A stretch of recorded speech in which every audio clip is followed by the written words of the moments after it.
ev sahipliğinde düzenlenmekte olan bağımsız denetimde kalitenin artırılması konulu Uluslararası Bağımsız Denetim Kongresi'nin ikinci gününe hepiniz hoş geldiniz. İkinci güne bağımsız denetime ilişkin Avrupa'daki reformlar oturumuyla başlıyoruz. Bu oturuma Uluslararası Bağımsız Denetim Düzenleyicileri Forumu İFİAR Başkanı ve aynı zamanda Hollanda Finansal Piyasalar Kurumu Denetim Gözetim Bölüm Başkanı Sayın Janine van DIGGELEN moderatörlük edecektir. Panelistlerimiz ise İngiltere Finansal Raporlama Konseyi Denetim Kalitesi Gözden Geçirme Daire Başkanı Sayın Andrew Jones ve Avrupa Birliği Komisyonu Finansal İstikrar, Finansal Hizmetler ve Sermaye Piyasaları Birliği Genel Müdürlüğü uzmanı Sayın Loren LESKO olacaktır. Soru izliyoruz.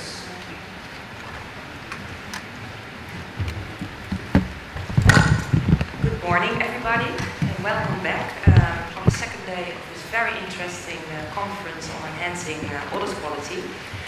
The first panel for this morning is about the recent developments in terms of audit reforms in the European Union. And we are going to have three different presentations during this first hour today. The first presentation will be by Ms. Loren LESKO from the European Commission. And after her presentation, Andrew Jones, you know him already from yesterday's panel on audit reporting, will talk about audit reforms, how they are implemented in the UK.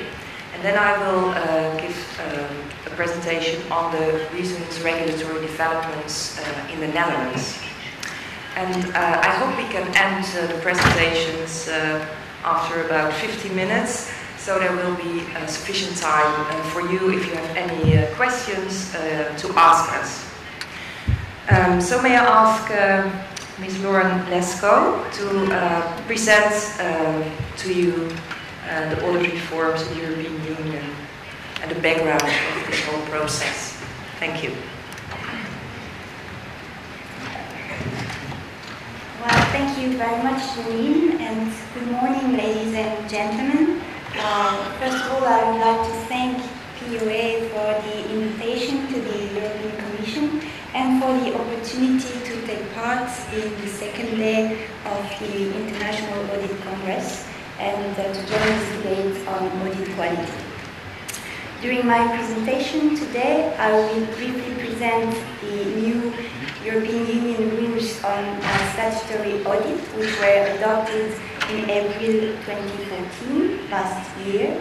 I will also give you an overview of where we are in the implementation of these new rules, the priorities of the Commission, and the challenges ahead. I will also say a few words on the international dimension. Let me start now with the first slide. On the objective of the new EU rules.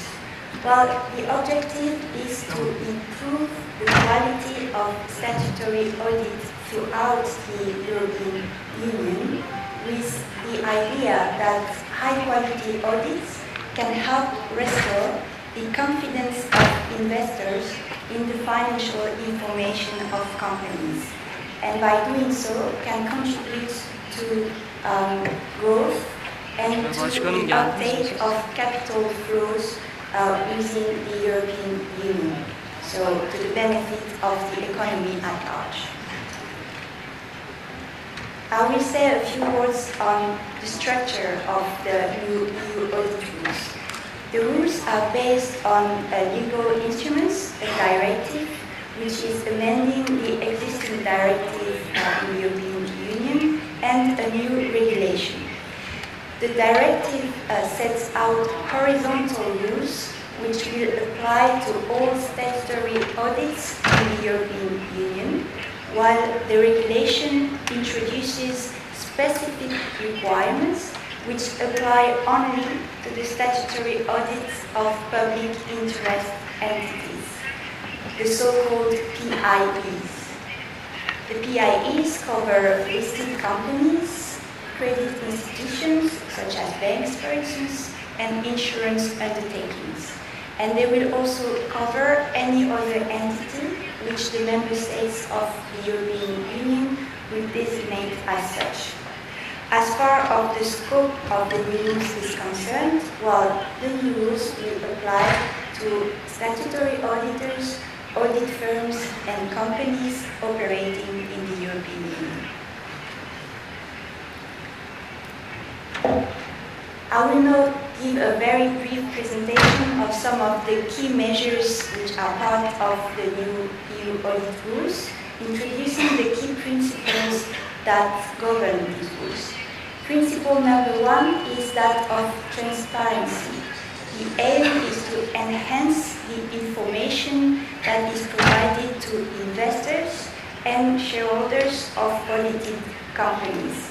This is achieved mainly via two instruments. The first one is a more detailed and more informative audit report, both for public interest entities and non-public interest entities. And another example is the introduction of an additional report to the audit committee to be prepared for public interest entities.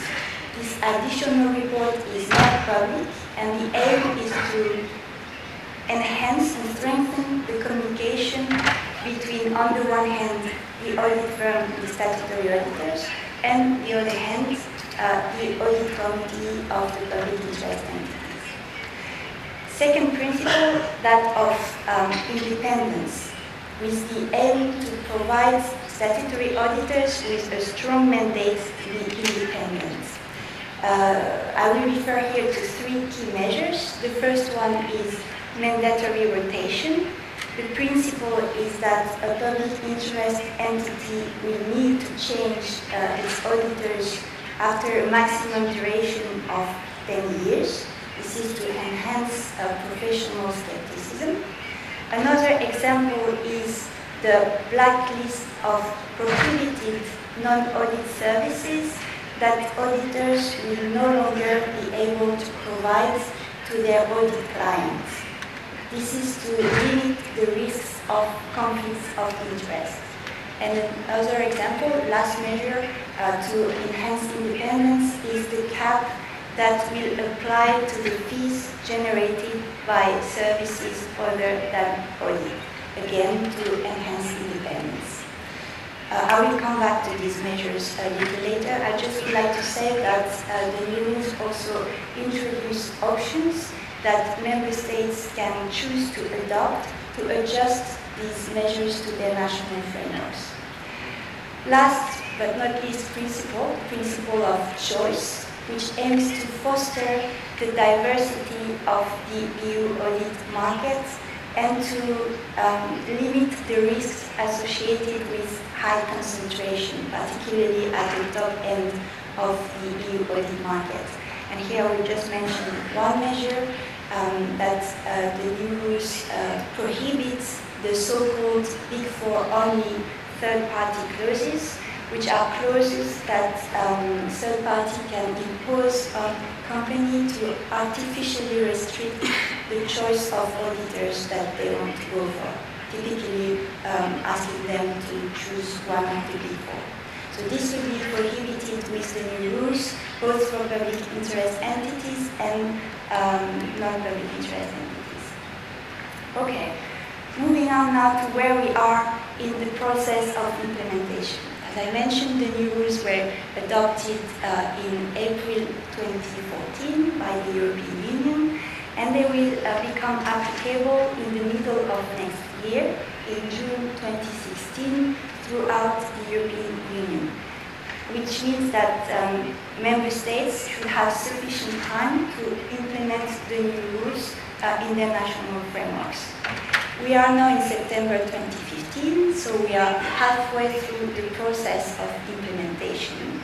And all the member states are engaged in this process. They are at different stages of the process, and I'm sure that we will hear more from Janine and Andrew on the examples of the United Kingdom and the Netherlands.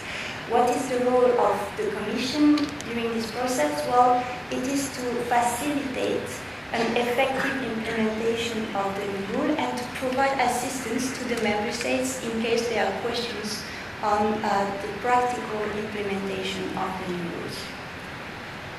The challenges. Well, as I mentioned, the new rules allow for a number of national options.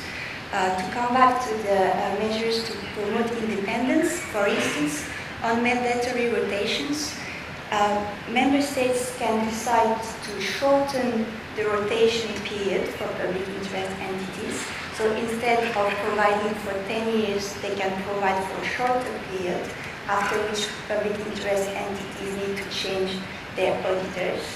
Or, for instance, they can decide to extend this period of 10 years via tendering or joint audit, which means that the new rules do not guarantee upfront a coherent application of the new rule throughout the European Union. And hence the Commission is now focusing on helping member states and national authorities transpose and apply the new rules to reduce possible inconsistencies. Priorities now in the implementation process. I will just mention three areas. The first one is an innovation of the new rules, which will provide tools to better monitor the market for statutory audit services to public interest entities. This means that we will be able to better appreciate the structure of the EU audit market and the risks associated to market concentration. At the moment, the Commission is working with national audit authorities to prepare for monitoring reports that will be due by the middle of next year, and which will help monitor the developments on the audit market and also the performance of audit committees. Another priority is that of supervision.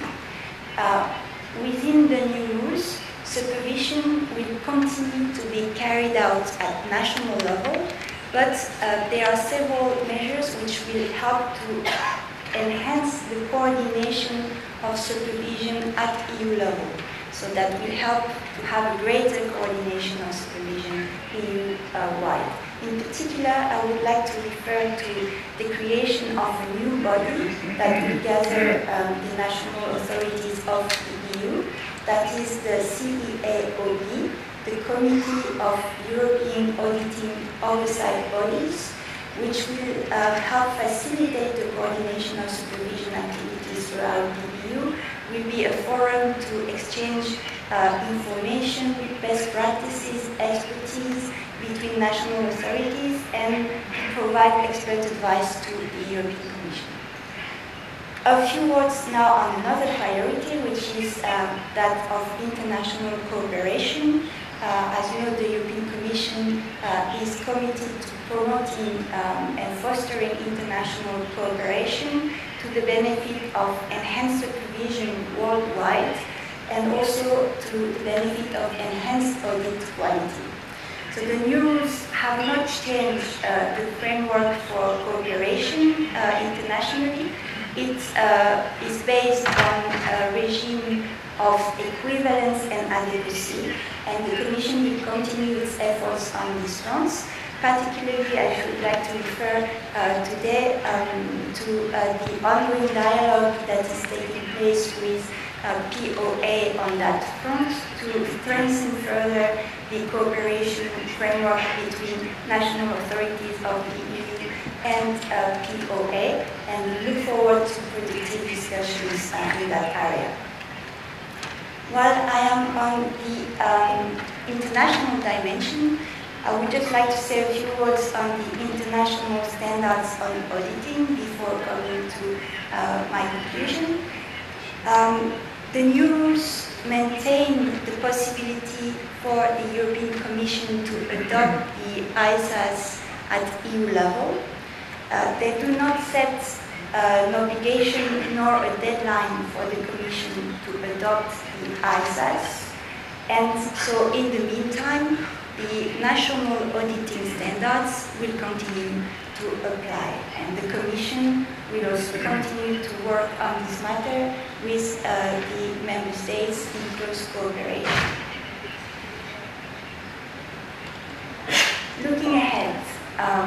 Well, for the Commission now, as I mentioned, the priority is to continue operating as an honest broker between the member states and the national authorities to promote a consistent application of the new EU rules throughout the European Union.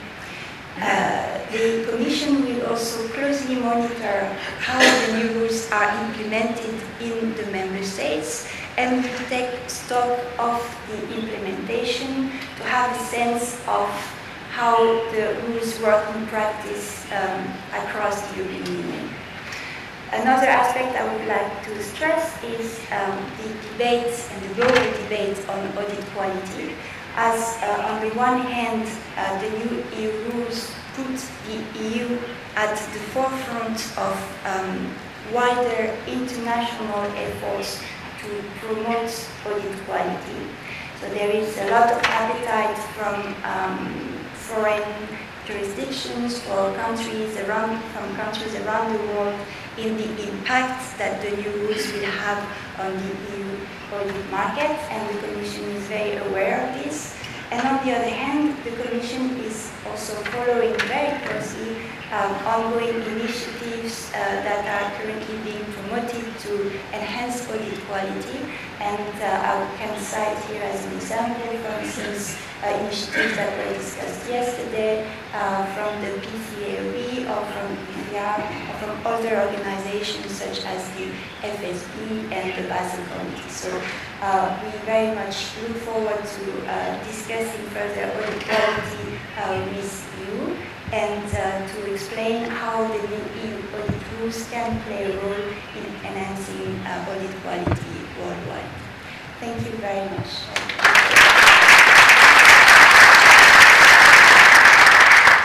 Thank you, Loren, for this very interesting presentation. And you described to us the pillars under the audit reforms in Europe, being more information to investors, strengthening auditor independence, and also fostering market diversity. And what triggered me during your presentation is that with respect to the market diversity, there was only one measure, and that is the prohibition on the Big Four clauses in contract. And maybe after our presentations you may give us your views on what else could be done to deal with the high level of market concentration. Yes. So maybe you can already think of your response while I will ask Andrew to present the implementation of the EU reforms in the UK. Thank you. Thank you.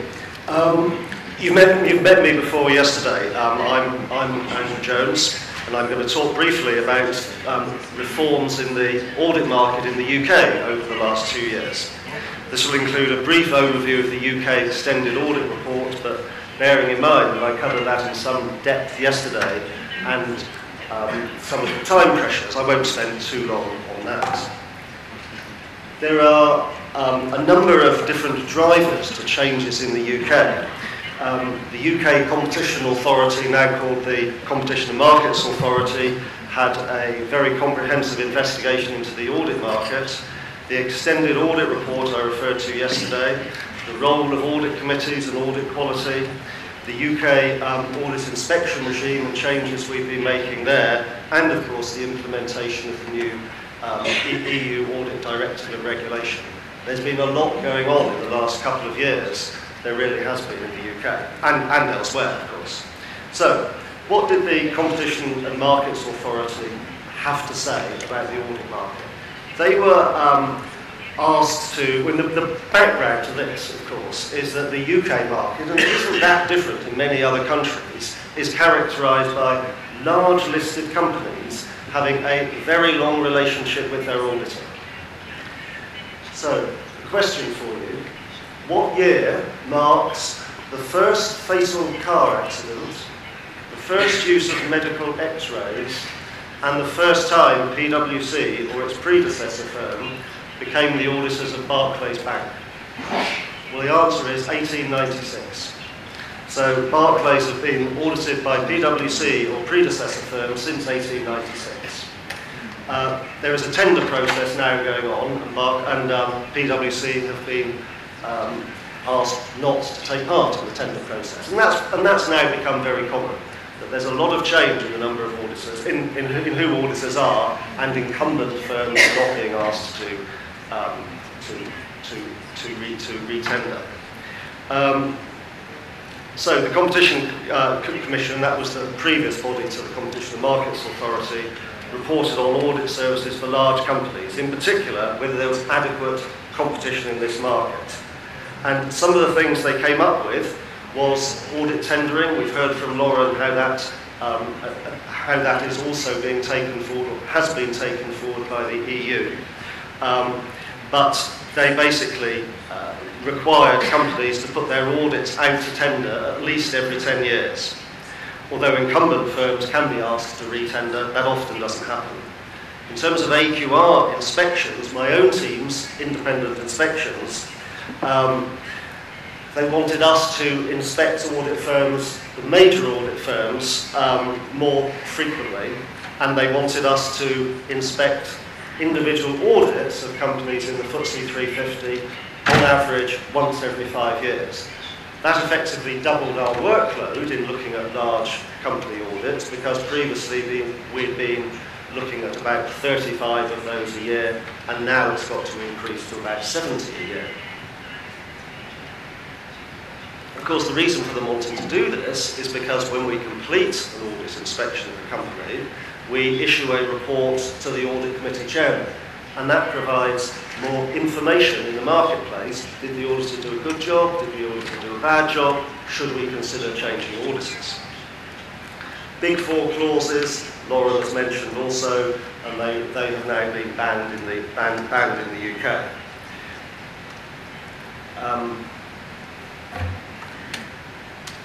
In addition to the points there, we're also reporting on, we issue a public report on all of the audit firms that we inspect, and that has some quality measures in it, and the Competition Commission required us to issue annual reports on each of the Big Six firms. Previously we'd done that only on the Big Four firms, and the reason for that again was that getting more information about quality in the marketplace. In this case, the quality of the audit firm as a whole, and also the quality of individual audits. So getting more information in the marketplace to help to drive effective competition. Because of course this is a competition authority, not necessarily a quality authority. So they're keen on changes, on rotations, on more information being there to drive effective competition. I think I've probably covered most of what was in that slide. One other point, and that is that us having reported on the quality of an audit to an audit committee chairman, then the audit committee is expected itself in the annual report to comment on the fact that we have inspected that audit, and in brief what our findings were and what the company and the auditors are doing about it. So you'll see there are some references in annual reports in the last few months to the FRC having reviewed that audit and whether we thought it was good, bad or ugly. I must say though, the extent to which this has been taken up by audit committee chairman is fairly patchy. One of the issues of course is that they are responsible for appointing the auditors and helping to drive audit quality, and someone like us coming along and saying the audit quality isn't very good could be a criticism of the audit committee chairman. So audit committee chairmen are happy to comment if we said the audit was done well. They're less happy to comment if we say the audit wasn't done very well.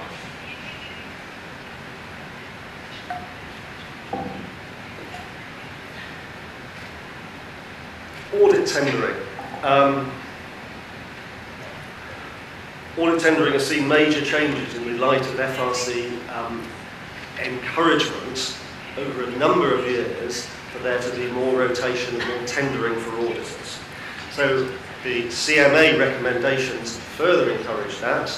The EU rules they could see were coming down the road.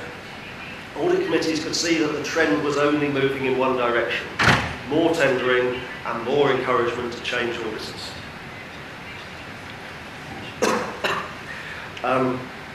So we've seen a significant increase in the number of audit tenders, in the number of audit changes in the last few years, as companies, particularly the largest ones, have actually felt that there was a first mover advantage here, that they wanted to get in first and try and get the best teams from the other firms.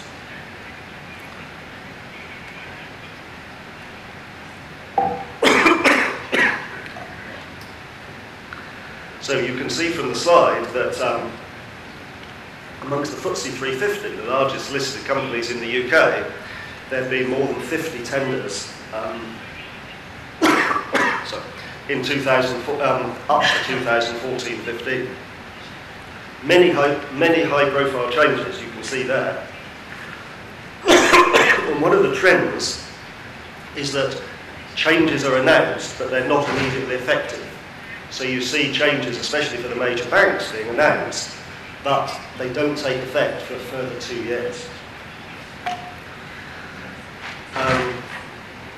Over the 3 years to March 2015,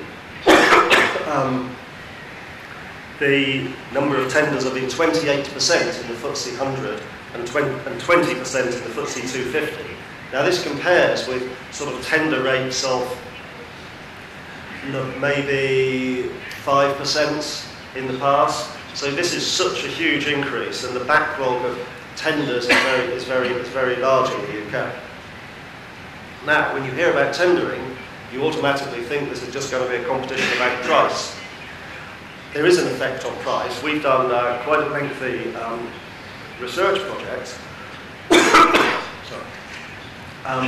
which shows that, we haven't published this yet, anyway, that shows that despite what auditors say, auditors always say to us when we go and see the major firms, oh look, we're not competing on price, there may be occasions when prices do move, but actually that isn't the issue. When you actually compare the disclosure of their audit fees in 1 year to another, you can see a slight reduction in prices of around 8 to 9% where there's been a change in audit.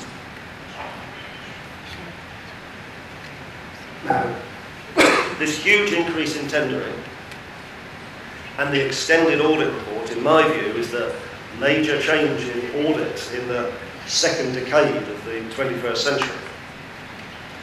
Of course, the major change in the first decade of the 21st century was the introduction of external independent audit monitoring following the big disasters of Kongre and Loren and so on. The extended audit report I covered yesterday, the UK was really the first major mover in this direction, in this area.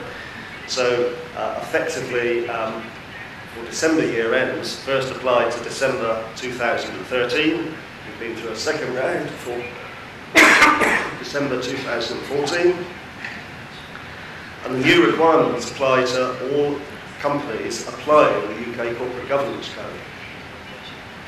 That means, in effect, all those with premium listing on the UK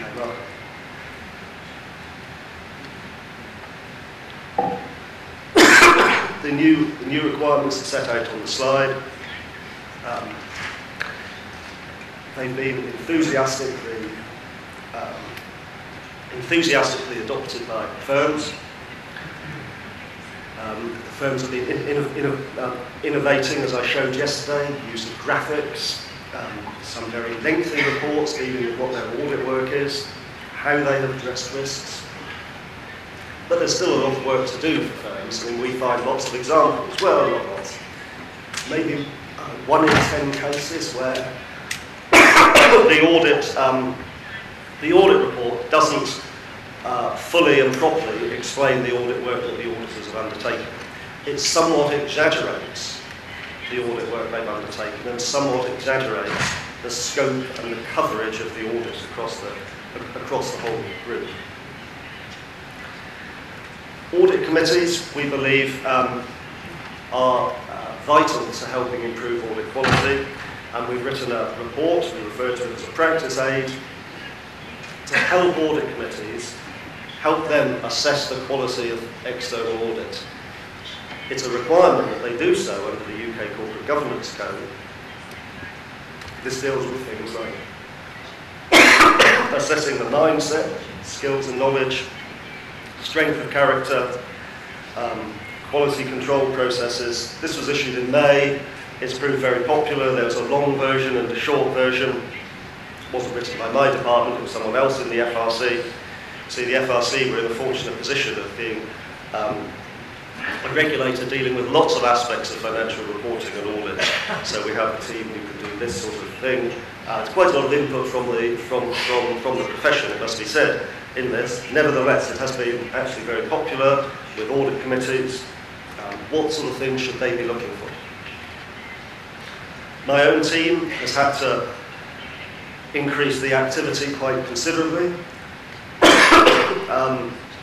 In light of the Competition Commission recommendations to increase the number of audits we inspect and the number of audit firms that we inspect annually. So we now, in the last completed year, looked at 126 individual audits.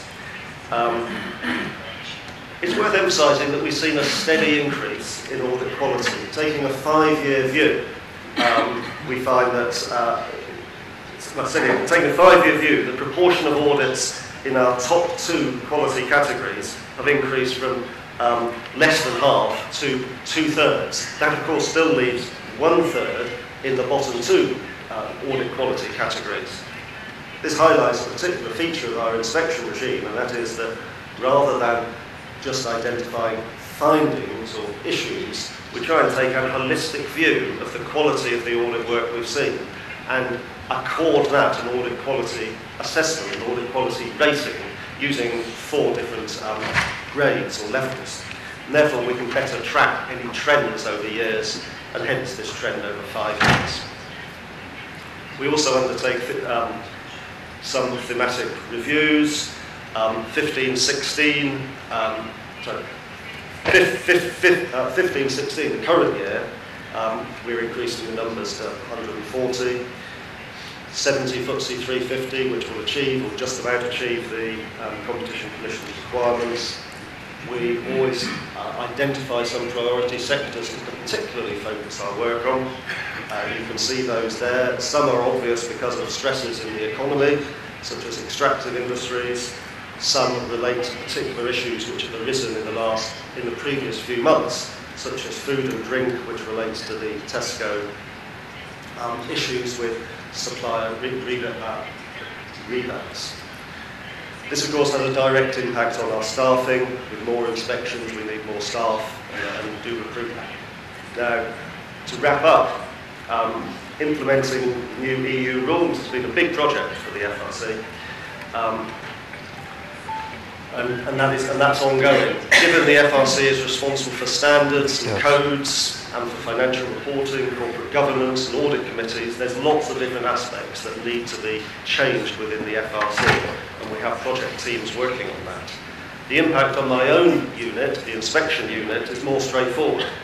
The elimination of our option to delegate inspections back to the profession, which we do now for those firms of auditors who audit very few PIEs, means that the number of audit firms that we directly inspect will increase from 9 to about 55. A huge increase, but the vast majority of that increase, overwhelming majority, are very small firms. Most additional ones have between 1 and 5 PIs, and more than half have only 1 PIE. Now, whether that market continues like that, I'm not so sure. I think there will be changes within the market, and firms that are only auditing 1 PIE will probably wish to focus on their core business and not the smallest PIE. This is clearly a big change for us. We've gone through a management restructuring and to put ourselves in a better position to do this. But it's quite a change for us. Okay, that's all I want to say about the UK. Quite a lot of changes. I think I hand over next to... Thank you, Andrew. Thank you very much for your very interesting presentation. I think in particular the role of the audit committees is very interesting, and that they even have to report on the inspection outcomes in their annual reporting. It's unique, I would say. Now I walk to the over there to present to you the regulatory developments in the Netherlands.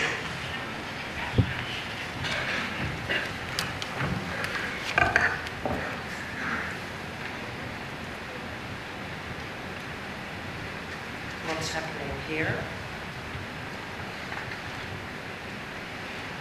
Oh, now it works.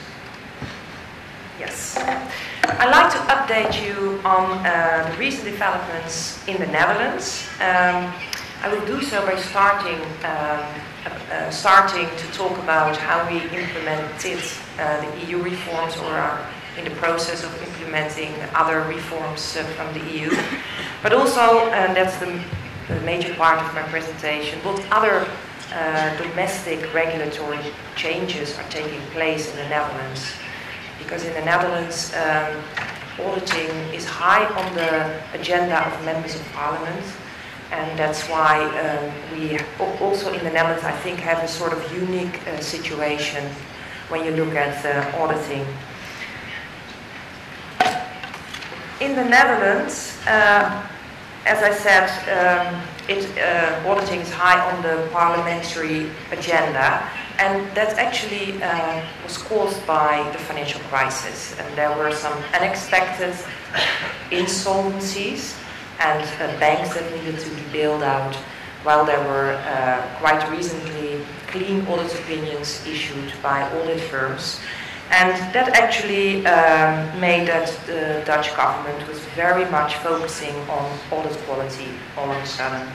So the outcome of that was that the members of parliament didn't want to wait for the European audit reform framework before that would be decided upon within the EU. They decided to already implement some of these reforms, and with the date of the 1st of January 2013 that these came into effect. And I'm talking here about the mandatory audit firm rotation and the total ban on non-audit services. And you see on the slides what we have done in the Netherlands. It was the mandatory firm rotation with a term of 8 years, no extension possible.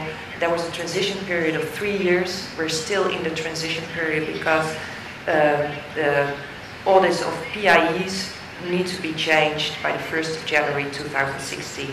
And the total ban on non-audit services is really a total ban. For PIE audits, there are no other services allowed. And there is a sort of transitional period that was agreed upon, because current contracts for non-audit services, there needed to be some transition so that these could be completed. I'd like to share a little the first sort of preliminary effects of the mandatory firm rotation with you, so you have some idea what this will mean in the market. In the Netherlands also there's a high concentration in the market, so actually almost all PIE audits are performed by the Big Four firms. The first effects of the rotation are that we saw that the largest PIEs, so the largest companies, actually rotated first. They were the first to decide to change their auditor, so that is what happened. We also see that the mid-tier firms that only had actually a relatively small number of PIE audits actually lost some of these PIE audits to Big Four firms. So you could say that one of the impacts is that there is even a higher concentration in our market now.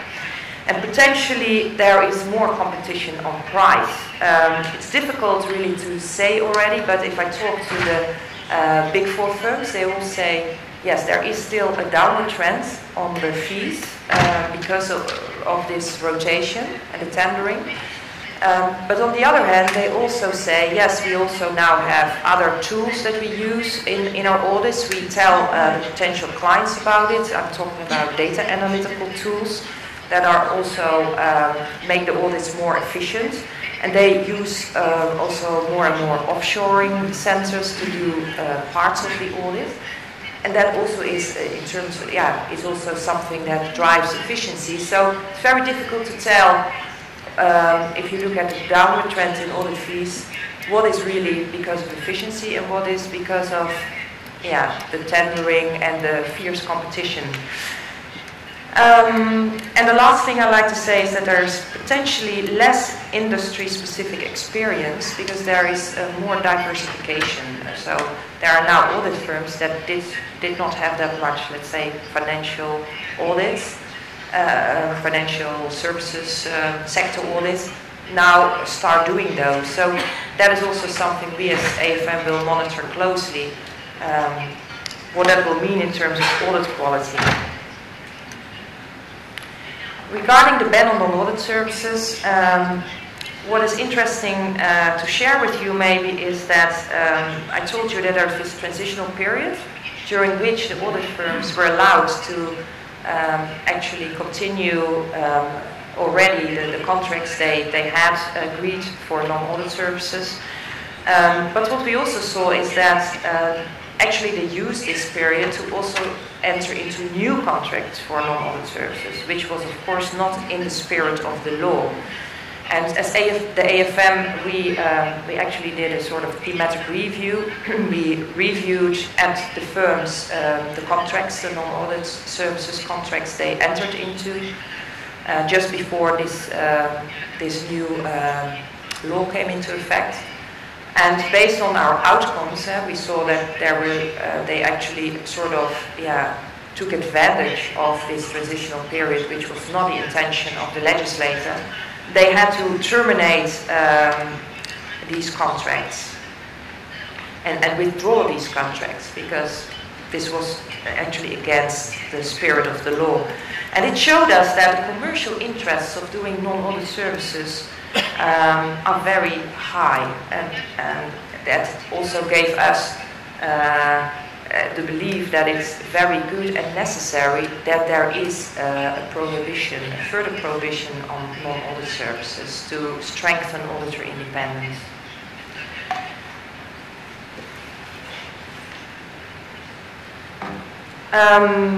The European reforms, as Loren explained in the Netherlands, we are now in the implementation phase. What we will do in the Netherlands, because we already have implemented the mandatory firm rotation, we will align it with what was agreed in the European Union, because otherwise it will be very difficult for audit firms. There are different terms, and also for the companies in the Netherlands. So we align it, so we will no longer use the 8-year term, but we will change it to the 10 years term. We will keep our very strict ban on non-audit services. We will introduce a cap on other audit services. These are capped then on 70% in line with the EU audit reforms. And we have already adopted the more informative or extended auditor report in the Netherlands. It's already applicable. And of course all the other EU reforms that Loren talked about, we're also in the process of implementing those. Now I'd like to talk about the more domestic regulatory changes. As I said, auditing is very high on the agenda of our Parliament, and our Minister of Finance last year actually asked the profession to come up with an action plan with real concrete measures to improve audit quality. At the same time, the Minister asked us, the AFM, to report on the most recent outcomes of the Big Four firms, which we also normally do on a regular basis. And for the first time last year, we could also publish really detailed inspection findings for each individual Big Four firm, which we did in September. I first want to say a few things about the outcomes of our inspections at the Big Four firms that we published last year. The report is also available on our website in English, so you can also, if you want to learn more about it, you can look it up. In the Netherlands, we only saw a slight improvement in audit quality overall. We compared the outcomes of our most recent inspection round with the previous one. For PIE audits, 31% of the files that we inspected were considered inadequate. And that actually made us to come up with recommendations to the sector, the audit sector, and to the legislator. Actually, we recommended in our report that the audit firm should strengthen their governance. In particular, they should strengthen and professionalize their executive board, and they should introduce independent supervisory boards. And the reason behind this is that we think that the improvement of audit quality needs much more attention, management attention in audit firms, and we want to see improvements much quicker. It goes not quick enough in our view.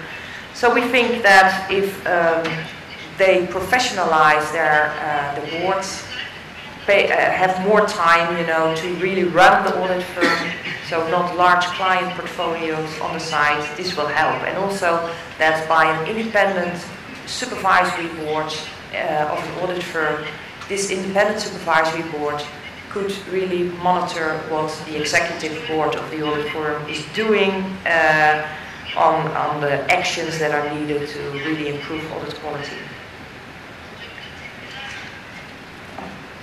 And so on this slide you can see what we mean with this independent supervisory board. This supervisory board would then be independent from the firm, of course also from the clients of the firm. They should have powers to appoint and dismiss executive board members. They also should at least have powers in line with the Dutch Corporate Governance Code. And it should be established at the highest level of the audit firm in the Netherlands. So that's the holding company at the holding level in the Netherlands. So that it's on top of all the service lines. That it also covers the tax and the audit and the other consulting service lines. The AFM in its report also requested the firms to deepen their root cause analysis. I explained yesterday during my speech how important this is. So, last but not least, we also recommended the firms that they should implement measures as proposed by the audit profession in the Netherlands. And I'm going to talk about that in a few minutes. Apart from the recommendations to the sector, we also asked the legislator for some additional legislation. We actually asked them to introduce a suitability test for the audit firm's executive board members and supervisory board members. That is something that powers we already have as AFM because we're an integrated regulator. We also regulate the financial sector, and there the suitability test is already taking place. We have experience with that, and it's very positive experience. So we think it's also good to have this for the audit sector. We also, like the UK has, we want to be able to provide our inspection findings, if we have looked at a PIE audit, to share the findings with the audit committee concerned. And we ask for mandatory remediation of inspection findings, so that is not yet in the law. We always request the firms to remediate the findings, but we cannot enforce that, so we ask actually legislation on that. Other than that, we also asked for a widening of the PIE definition and the mandatory independent supervisory boards that I already talked about.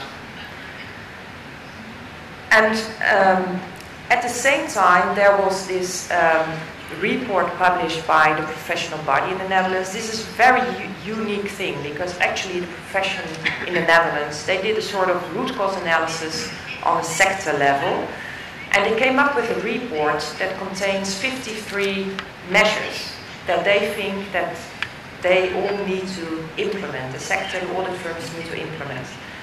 So here on the slide, sorry, it's not a good slide. Here on the slide you see some of the opening statements of that report, and it shows that the tone of this report is really in the public interest, and the name of the report is In the Public Interest. Again, you can find it on the internet in the Netherlands, and it really says that auditors, the profession should place quality above maximization of profits, and which should be driven by continued improvement of professional quality. That is the background of the report, and it results in 53 measures that the audit firms in the Netherlands have agreed to implement. It's on a voluntary basis. They all agree to implement those measures, and this is a full list of, long list of measures. It runs from a professional oath, introduction of that. I heard that you have that already in Turkey, but in the Netherlands we don't have that yet. Also the independent supervisory boards is in there to strengthen the executive boards of audit firms. It's all in there, but I want to highlight here, and that's what I have put on this slide, a few things, because I think these are also unique, because these really drive behavior in audit firms, I believe. It's about incentives. It's about the remuneration. So the remuneration of partners and staff should only be based on quality. Promotions should be driven by technical skills, professional skepticism, and as such the outcomes of quality inspections, either by the internal inspections or the external inspections. There will be fixed income for the executive board with a bonus with a maximum of 20%. So no profits, variable income schemes or income dependent on the profits, no fixed income. There's a clawback scheme for the audit partners. If they have a big audit issue, then a part of their income could be taken away from them by the audit firm, and it should be taken away. That is what is in these measures. So very interesting to see, and the firms are currently implementing those. Let me say a few more words in my wrap-up on the implementation of these measures, the measures that we actually recommended as AFM, and the measures by the profession itself. What is also interesting is that in terms of the implementation of these 53 measures by the sector is doing self-assessments. The audit firms are doing self-assessments where they are in terms of progress and what they have implemented, what not yet, and they report that to the professional body in the Netherlands. Professional body puts this on the internet. So if you go to the website of the professional body in the Netherlands, you can look up the individual firms and see where they stand in terms of implementation of all these measures. It's very transparent. The AFM will regularly review whether the implementation is really on track and really is really profound enough, and that the changes that they're implementing are really sufficiently robust to address the root causes of the audit deficiencies. And we are actually currently in the process of our reporting of the first reviews that we've done at the audit firms to see where they stand in terms of implementing these measures. We will issue our report in October, so next month. And last but not least, on the last slide, you can see that The professional body has published recently that 95% was implemented by the Big 9 public interest entity firms in the Netherlands for the first phase. The whole implementation will take 2 years, so by the mid-2017, the firms will have implemented all the measures. That's at least what they intend to. And but some of the firms are already behind the whole implementation plan. And as AFM, we will then, in our report in October, we will say, by mentioning also the individual firms where they actually stand and what we think of the effectiveness of their plans that they're implementing. We do that based on several categories that we believe are very important for driving audit quality. These are behavior and culture, governance of the firm, performance evaluations and remuneration, the relation with the audited entity and the audit committees, quality measurement and improvement, and the transparency of progress made in the implementation. So these are the categories that we, when we look at all measures that relate to these categories, and we'll report on those. So this is what I wanted to tell you, that's what's taking place in the Netherlands. This goes beyond what the EU reforms are entailing, but and I hope that I can report later on next year or the year after at one of the international congresses on auditing what the impact is of this, because it's, I expect a lot of it because it's the profession itself that came with these plans. It's not imposed by somebody else, not imposed by the government in that sense.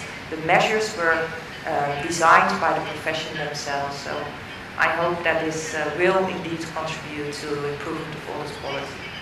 Thank you very much.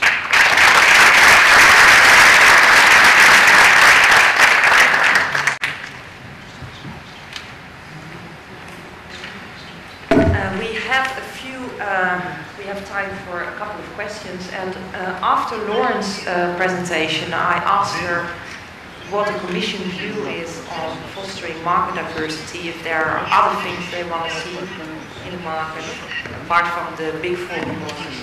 Loren, could you maybe respond to that question? Yeah, sure.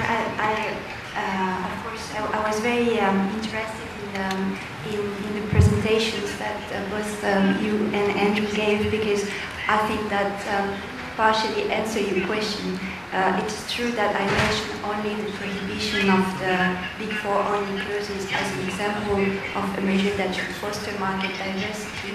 But of course, the reform is a package of measures, and we hope or we expect that the combination of tendering, for instance, or joint audits, or mandatory rotation, and the cap, blacklist, the prohibition of certain non-audit services, all these measures will contribute to fostering market diversity, perhaps in the market for non-audit services. That remains to be seen. It is a bit premature to assess the impact of the reform, at least at EU level. I was very interested to hear about the impact of the measures in the Netherlands and in the UK, because that gives some granularity to get a better sense of where the reform is taking us on the ground. Particularly, I was interested in hearing about the effect of tendering on prices, but also perhaps on innovation and above all on audit quality. But perhaps, I mean, I will stop there and leave the floor perhaps to the audience if there are any questions. Any questions from the audience? There, two hands up. Hasan Kılıç. It takes two to tango, and similarly it takes two to prepare and announce reliable and transparent financial information. And we know that we are running in a heavily regulated environment. And similarly, I was wondering the other side of the coin, point. From your relationship with other regulators, are there any reforms and hearings about what are the preparers and audit committees are bringing any changes to our environment to have reliable financial information in addition to auditors? Because as auditors, we are always accounted for everything, like errors, accounting mistakes, etc. Yes, you want to pick up, Andrew? Yeah, I mean, I'm quite happy to comment on that because we have faced similar concerns in the UK. Our disciplinary arrangements and whether the disciplinary arrangements should only be against auditors or the preparers as well. Now, in fact, in the UK, it deals with both preparers, so the financial directors and the financial controllers and the auditors. And actually, we've been more successful in taking cases against the preparers than we have against the auditors, actually. Now, the EU audit reforms are only dealing with one half, and I think that may be behind your concern. But there are other things that are going on in Europe. I mean, the role of ESMA as the European Securities and Markets Authority, is a strong authority already, and that is all of those responsible in different member states for monitoring financial reporting are members of ESMA, and ESMA is setting the strategic direction and expecting reports back. So there's actually a lot of work going on around the quality of financial reporting. But this conference is about audit, so you naturally only see one half of the picture. My first question is for Janine. In your presentation, I understand that in the Netherlands, you are proposing that audit partner compensation be tied directly to audit quality and not have the profitability not input that. Is that correct? Do I understand that correct? That is correct, and that is not something the AFM has recommended, but it's what the audit firms, so the profession itself, have come up with. How sustainable is that model? I mean, I have trouble believing that that's a sustainable approach. Well, time will tell, but I think that if you look at the auditing, can only be relevant when it delivers what it promises, and that is quality. And there is more and more transparency on the actual quality that is delivered through audits. So I think, in the end, I think that the market and competition model in the audit market is changing slowly, maybe, but more towards quality, because also there's also, and we haven't talked about that, and it also touches upon the previous question, there's also strengthening of governance taking place. So the role of the audit committees is really strengthened. They are asked to evaluate the auditor. They have to look at the quality of the auditor. They get inputs from the regulators, the audit regulators, on the inspection findings. They need to do something with it. So that all together will make also the audit committees more aware of what is audit quality, do we have the right auditor, and with the mandatory firm rotation or more tendering taking place, that will give a different dynamic in the market going forward. So if you want to be successful as an audit firm, my personal view is that the future is really, if the most successful firms in the future will be those who can show that they have outstanding quality, because that's why we want audits. We want audits that that provide assurance. We don't want audits that leave us with a big question mark. And my second question is for Loren and Andrew. Regarding the non-Big Four clauses, limitations that you mentioned, I think in terms of footprint and depth of expertise, non-Big Four companies are not at the same level in this part of the world and moving eastern or southern as they are moving westbound. And how binding are these regulations in terms of global impact on companies like Vodafone and HSBC that have outposts in Turkey, as well as many other countries, and perhaps couldn't find the level of expertise they would need to get a quality audit outside of the Big Four? Thank you very much for this question. I think it touches on the broader aspect of the scope of the reforms more broadly, because this also concerns all the measures of the report for global companies that have a global footprint. And as I mentioned in the presentation, of course the rules will apply to the companies operating in the EU. So that will be the first priority, will be to implement and make sure that the rules apply within the EU. And this is one of the challenges that I touched on during the presentation, through the need for a consistent application of the rules across the EU. As we've seen from the presentations from Andrew and Janine, member states have the possibility to adjust the rules, but we don't want that this possibility creates inconsistencies at EU level or market barriers for global companies. So we are currently working towards making sure that it is possible for multinationals with a global footprint to adjust to consistent rules as far as the EU is concerned, including, for instance, the prohibition of Big Four clauses. Yeah, I mean, it's worth commenting that these Big Four clauses relate to, or mainly relate to lending. So a bank or another institution cannot lend to a medium-sized company and say, we'll lend you 100 million, but you must have a Big Four auditor, because that's restricting competition. It doesn't stop Vodafone Audit Committee deciding that they only wish to receive proposals from Big Four firms. And the experience in the UK has been rather similar, although it's early stages yet, to the Netherlands. And actually, over the last 2 years, the firm that's done best in proposals and winning work was the largest firm in the first place, which was PwC. And one of the reasons for that is that any market that they're proposing for, they can always find 3 partners who are experts in it. The other firms can't. There's a lot of interesting dynamics in this market. I mean, another one is that EY have been doing particularly well in the banking area, winning the RBS audit.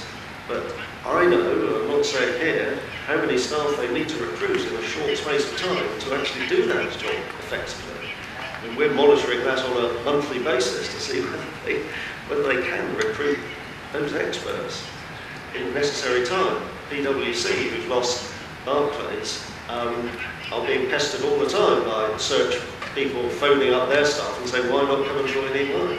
So there's a lot of changes in that market being driven by the template. Thank you very much for your question. Last question, and then we wrap up and go for the coffee. Aslan Coşkun, thank you very much for your very interesting, very detailed presentation. My question is about the non-audit services. Within the European Union, is there a common definition of these services, or it depends from country to country? There is a blacklist, as Loren showed in her presentation, meaning that there are at least a number of services on there that are no longer allowed to provide to PIE audit clients. But member states are free to put more additional non-audit services to that list. Like we've done in the Netherlands, we have a total ban on non-audit services for PIE audit clients. So not for the non-PIE market. So there will be different regimes throughout the EU on this. Okay, thank you very much for your questions, and I'd like to thank our presenters. Ms. Loren LESKO and Mr. Andrew Jones. Thank you very much. I give them a warm round.